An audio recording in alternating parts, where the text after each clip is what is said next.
What's up guys? You guessed it, I'm shooting this talking head on the latest iPhone, the iPhone 17 Pro Max. But this year we have Apple Log 2 and then a handful of other changes. As always, Apple's kind of pushed things forward again, not like a ton this year. There's a few, I think, kind of exciting video upgrades, but the question is it worth upgrading from the iPhone 16 Pro to the iPhone 17 Pro? And by the way, a real quick thanks to MusicBed for sponsoring this video. Now first, let's take a look at what is pretty much exactly the same between these two devices. Number one is display quality. So it's still a 6.9-inch Super Retina XDR OLED ProMotion HDR with 1600 nits of HDR brightness. Boring. It's the same. Okay, both phones, they also have that always on display and then IP68 water resistance. Day-to-day battery performance between these two, it's actually pretty strong on both. Apple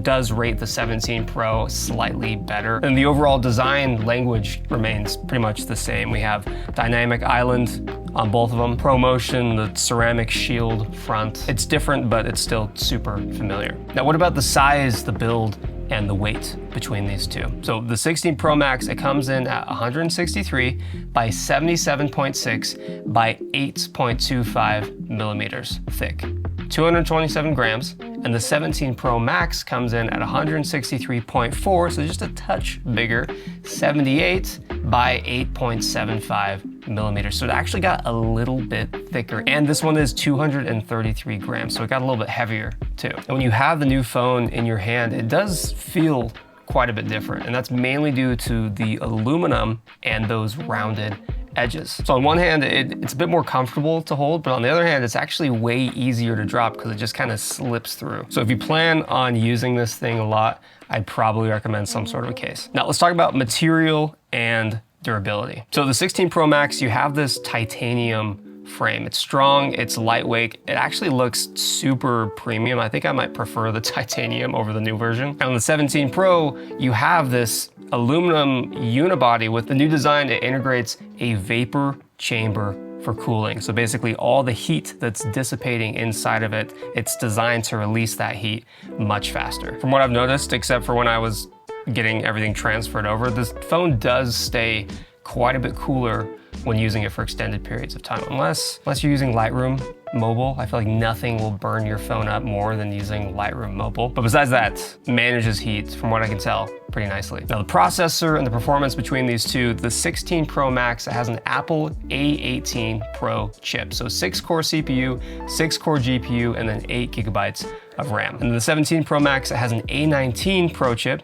faster cores. It's built with a new vapor chamber cooling system. We just talked about that, but for sustained performance. It's actually thanks to that new and improved processor that they're able to give us a lot more upgrades in the camera department, which we're gonna get into in just a second. But other than the camera improvements, I don't see a processor making much of a difference in people's everyday life, unless maybe you're gaming and maybe you're gonna see that more than I do. I don't typically game on my phone. So I don't know if like that processor is a big enough reason to upgrade. But if you're upgrading from maybe like an iPhone 14 Pro to the 17 Pro, among other things, I think that processor speed is actually going to be quite noticeable. Now, as far as storage goes, the 16 Pro Max, they give you options of 256, 512, and then 1 terabyte. The 17 Pro Max, you start at 256. So they cut out the 128 completely, and then you immediately go up to 512, 1 terabyte, and now 2 terabytes, but for the Pro Max only. So if you're a creator and you're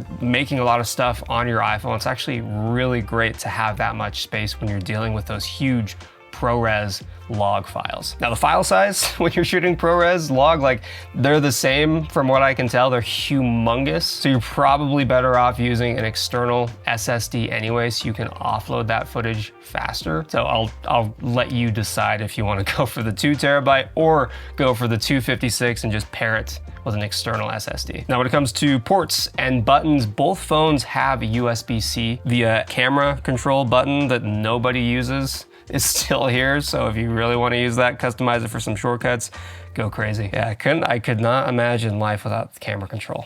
It's incredible. All right, it's actually the perfect segue into camera time, but first, let me tell you about MusicBed. Now, I don't think people realize actually just how much music affects the way that you experience a video. Like, you can have the most cinematic shots in the world, but if the music doesn't match the vibe, it just kind of feels off.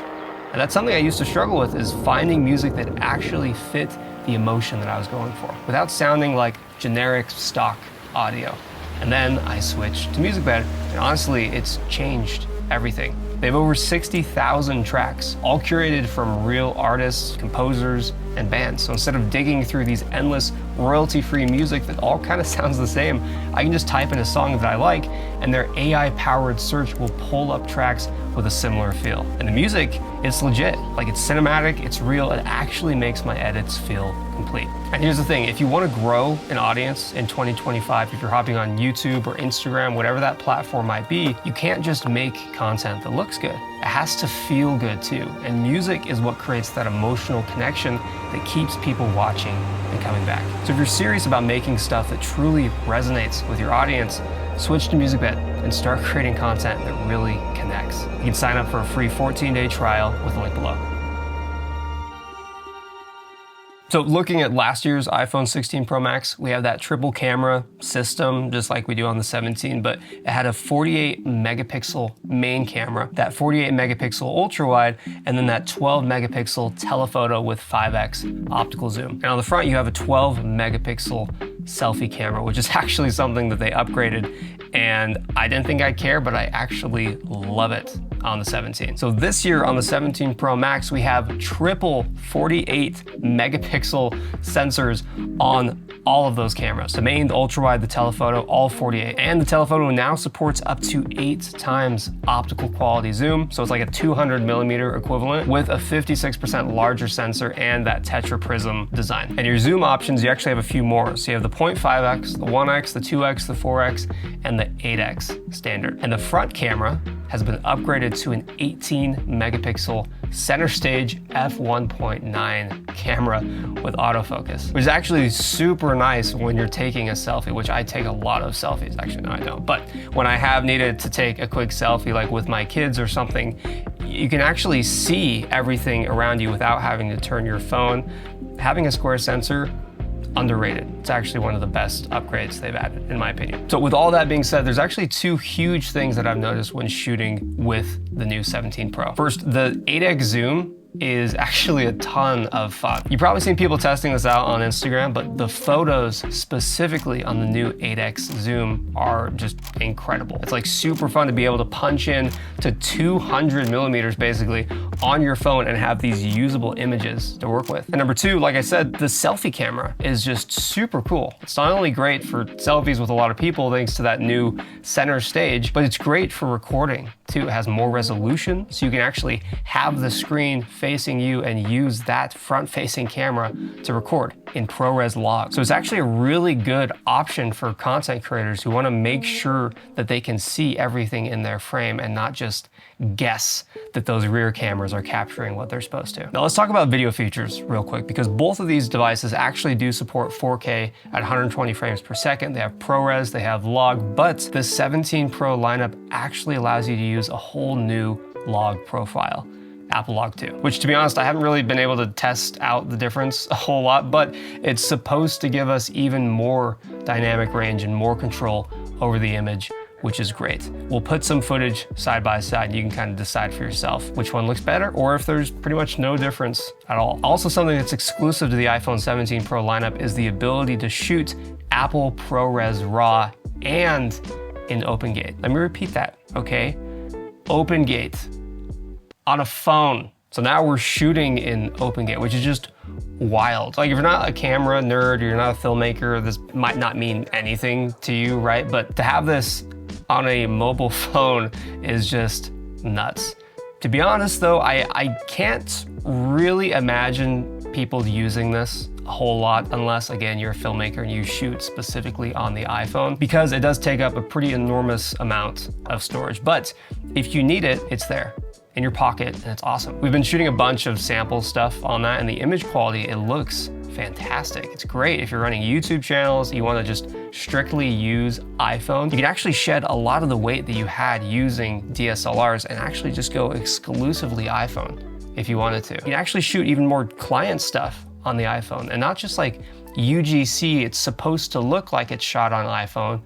It looks like it's shot on a professional cinema camera. Like right now, we don't have any third-party lenses or any attachments except for the SSD on this phone. And it looks like this. What's cool about OpenGate too is you can deliver that same video in multiple formats. Like let's say we're posting this on YouTube, which we are, but we also want to post a clip of this on Instagram in vertical. Because we're using OpenGate, we have a lot more space to work with when it comes to cropping. The aspect ratio is just humongous. Now, one pretty important detail I think to be aware of if you're trying to shoot in RAW specifically is that it completely disables stabilization. So you're either gonna wanna throw your phone on a gimbal or just have some sort of a locked off angle on a tripod. And as soon as you change the format back to regular ProRes, you can enable stabilization again. But for me, the iPhone stabilization is so good. It's one of the biggest reasons the iPhone camera is incredible. So anytime that you're not able to utilize that, it's kind of a bummer. So the $1 million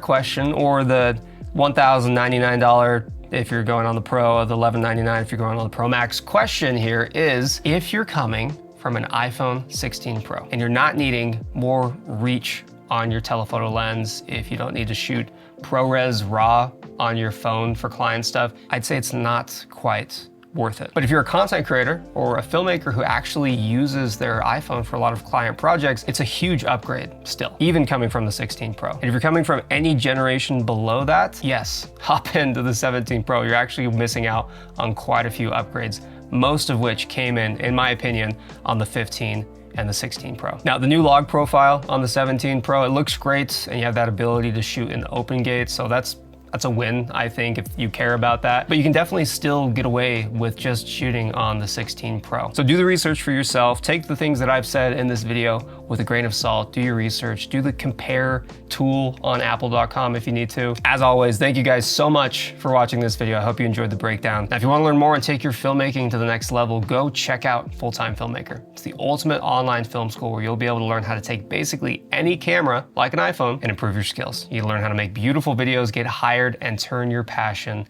into a career. So if you're interested, the link is in the bio. I'll see you guys in the next one. Peace.